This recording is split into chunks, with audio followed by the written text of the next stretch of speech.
Nananawagan pa rin para sa lupa at hustisya ang mga magsasaka ng Hacienda Luisita. Ito ay 3 taon matapos maglabas ng pinal na desisyon ang Korte Suprema na ipamahagi sa mga magsasaka ang asyendang pagmamay-ari ng pamilya Cuangco. Ito ang balita ni Roderick Mendoza. Eksaktong 3 taon ngayong araw nang ibaba ng Korte Suprema ang kanilang pinal na desisyon sa pamamahagi ng Hacienda Luisita noong Abril 2012. Ngunit hanggang ngayon ay nananawagan pa rin ng lupa at hustisya ang mga magsasakang kasapi ng alyansa ng mga manggagawang bukid sa Hacienda Luisita o Ambala.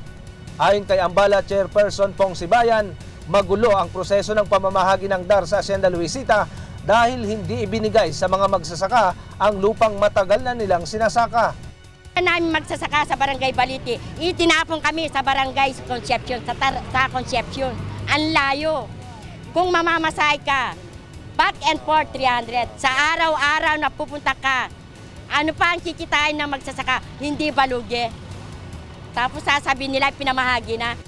Ayon pa sa Ambala, bigo ang pamamahagi ng lupa sa Hacienda Luisita dahil nananatiling kontrolado ng pamilya Cuangco ang libo-libong ektaryang lupain ng asyenda. Ang mga lupang naipagkaloob sa kanila ay pinauupahan rin umano ng mga beneficiary sa mga sinasabing dami ng pamilya Cuangco. Una nang sinabi ng DAR na nakumpleto na ang distribusyon ng lupa sa Hacienda Luisita noong Mayo ng nakalipas na taon.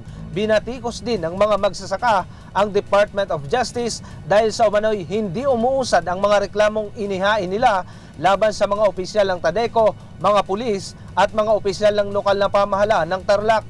Noong nakaraang taon, mahigit 100 criminal complaints ang isinampa ng Ambala sa DOJ kaugnay ng panununog ng kanilang mga bahay, paninira ng kanilang mga pananim at iligal na pag-aresto sa kanilang mga miyembro mula September 2013 hanggang August 2014. Nananatili namang nakabinbin sa Department of Justice ang naturang mga reklamo. Nung binaldoser ang mga pananim namin na sinira, 1 linggo na lang gagapasin ang mga pananim namin. Pero anong ginawa? Naghahain kami dito, wala pa rin hanggang ngayon. Kasabay namin na nag-file si Bong Navarro. Tapos na yung kaso ni Bong Navarro. Pero ang Hacienda Luisita hanggang ngayon wala pa. Roderick Mendoza, UNTV News Worldwide.